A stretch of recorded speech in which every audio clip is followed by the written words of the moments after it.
안녕하세요. 오만사입니다. 집안이며 학벌이며 직장이며 뭐 하나 빠질 것이 없던 제가 어쩌다가 남자를 보는 눈이 없어서 그런 남자와 결혼을 했는지 한심하기만 합니다. 저는 대기업에 다니는 잘 나가는 과장입니다. 제가 남들보다 열정도 많고 적극적인 성격 탓에 여자로서도 일찍 승진한 편이었어요. 제가 제 잘난 맛에 사는 스타일이라서 아무리 스펙과 배경이 좋다 한들 사람 자체가 눈에 들지 않으면 아웃이었죠. 다들 똑똑하고 야무진 애들 사이에서 인공적인 느낌이 들었다면 제 남편은 첫인상이 어딘가 어수룩하고 사람들 앞에서도 얼굴이 빨개져서 어쩔 줄 몰라 하는 그런 모습들이 참 자연스럽게 인상적으로 다가섰어요. 남편은 제가 상대하는 계열사의 신입사원이었어요. 제가 남편의 상사격이었죠. 그냥 보기 드물게 순수한 매력에 빠져들었어요. 주변 사람들은 미쳤냐며 남자가 나이가 조금 어린 것 말고는 뭐 하나 저와 수준이 맞는 게 있냐며 어이없어 했습니다. 하지만 저는 저를 잘 믿었었기에 연애나 결혼만큼은 마음이 끌리는 대로 해야겠다고 맘먹었어요. 지금 생각을 해보니 그건 저를 합리화하기 위한 착각이었던 것 같았어요. 결혼이란 것을 꺼렸던 것도 남편이나 시댁이란 울타리에 종속이 되는 것이 싫었던 이유였던 것 같았어요. 결혼을 하게 되면 내 위에 남편이란 존재가 부담스러웠기 때문이었죠. 아무튼 남편은 제가 나이가 6살이나 많아도 좋아했어요. 그리고 저를 자랑스러워하기까지 했습니다. 결혼 전에도 시댁 식구들한테 제 자랑을 어찌나 많이 했던지 시댁 식구들도 저를 대단하게 생각했어요. 그 또한 제 착각이었을지도 모른다는 생각을 지금 해봅니다. 아무튼 남편보다 뭐든지 뛰어났던 제가 시댁 식구들한테 자신감도 넘쳐났었죠. 이미 제 명의로 가지고 있던 집이 있어서 신혼집은 따로 구할 필요가 없었고 제가 살던 집으로 남편이 몸만 왔어요. 신혼 살림도 따로 장만하지도 않고 그저 제 기존 살림살이로 대체를 했어요.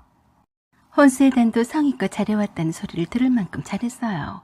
못해왔다는 소리를 듣는 것이 제 자존심 허락하지 않았거든요. 저는 늘 똑똑하다는 소리를 듣고 살아왔기 때문에 제가 남보다 못하다는 소리를 듣는 것은 용납이 되지 않았어요. 사실 결혼 전에 남편의 집안이 엄청 가난하다는 사실에 그리 놀라지 않았습니다. 그래서 혼수회단도 기본만 해왔는데도 시댁 식구들이 아주 좋아했어요. 그런데 결혼식 올리자마자 시어머니께서 찾아오셔서 제게 그러셨어요. 네 덕분에 내 낯이 다 섰다.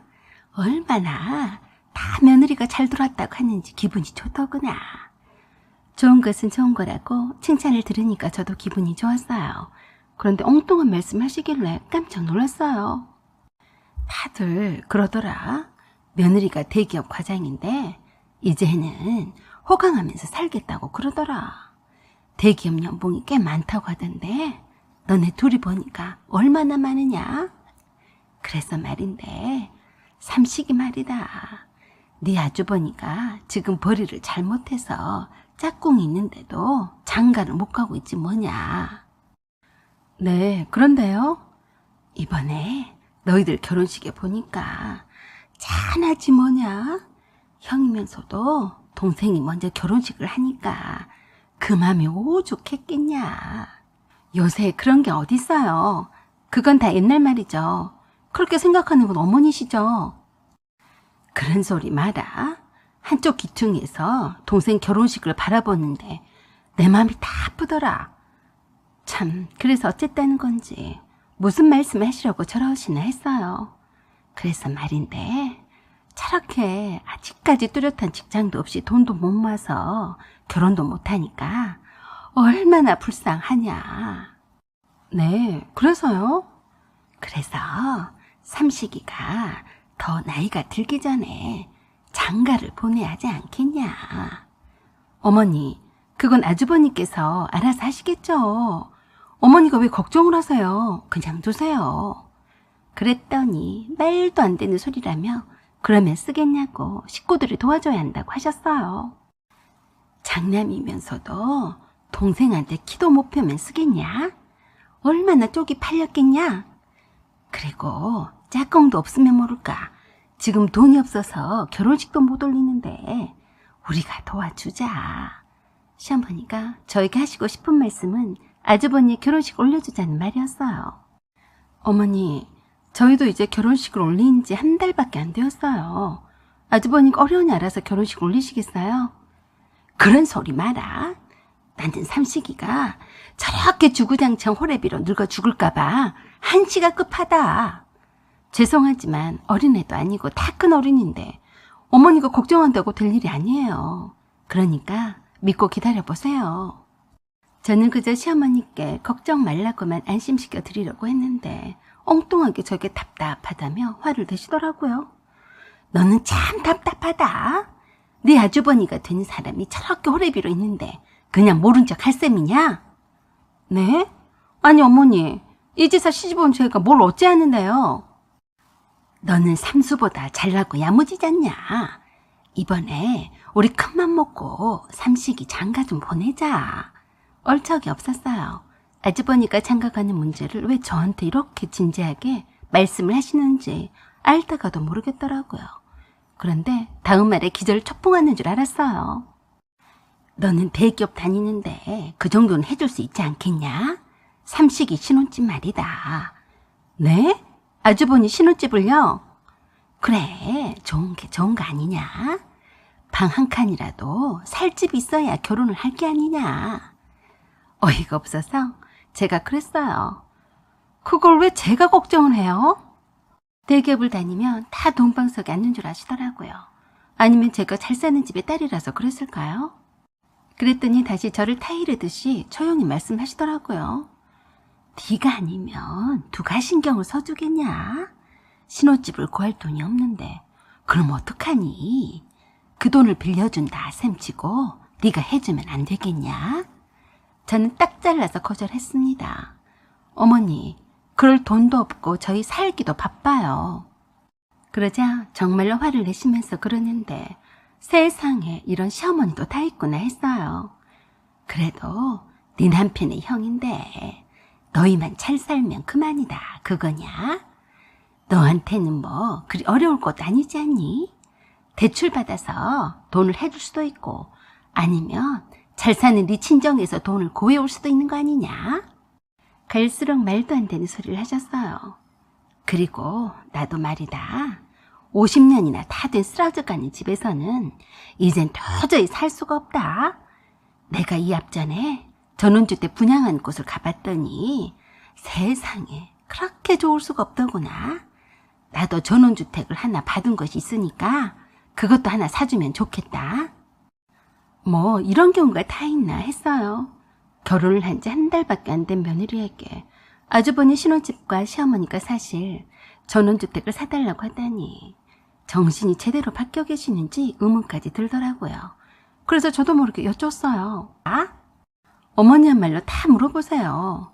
갓 시집온 며느리 보험을 빼려고 큰아들 신혼집과 시어머니 전원주택을 사달라고 요구하는 시어머니가 어디 있냐고요. 그리고 제가 그만한 돈이 어디 있다고 그러세요? 돈이 없다고 뻥치지 마라. 네 명의 이 아파트만 팔아도 삼식이 신혼집을 얻어주고 내가 살 집인 전원주택을 사고도 남겠더라. 그래서 기가 막혀서 다시 여쭸어요. 그러고 나면 저희는 어디서 살라고 그러세요? 어디서 살기는 그렇게 죽는 소리를 하질 마라. 금방 또 돈 모아서 집을 살 거면서 그러냐. 말이 안 통하는 시어머니가 기가 막혔어요. 제가 아무리 대기업 과장이라도 그렇지 돈에 치여서 주체를 못하는 줄 아셨어요.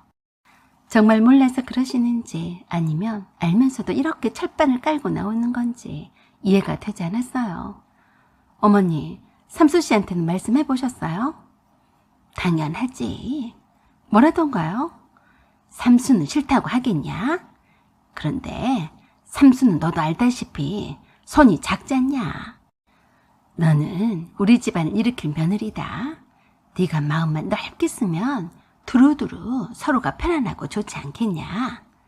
그래서 안 되겠다 싶어서 직설적으로 말씀을 드렸습니다.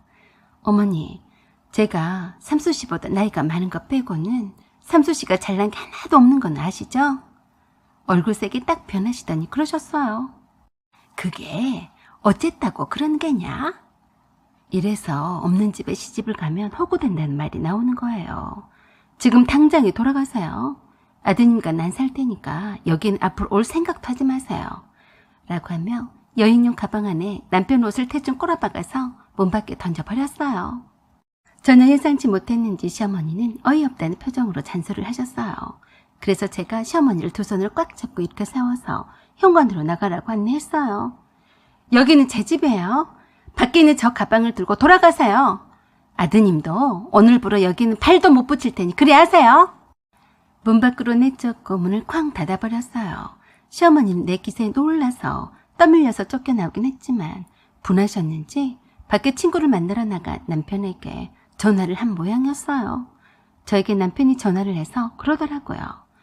당신 왜 그래? 그리고 내가 너네 집에 보낸 혼수 예단 그런 거 돈으로 환산해서 네 통장에서 다 빼내갈 테니까 그래 알아. 부족하면 네 신용카드에서 뺄 테니까 각오해라. 남편은 제가 무서워서 신혼집에 바로 오지도 못하고 시어머니한테 가서 사정 얘기를 듣고는 얼마나 시어머니에게 중매사내를 했던 모양이었어요. 하지만 뒤늦은 후회를 해봤자 소용이 없는 일이었어요. 또 안 그러라는 법은 없었으니까요. 그렇게 해서 남편과 결혼식 올리자마자 헤어졌습니다.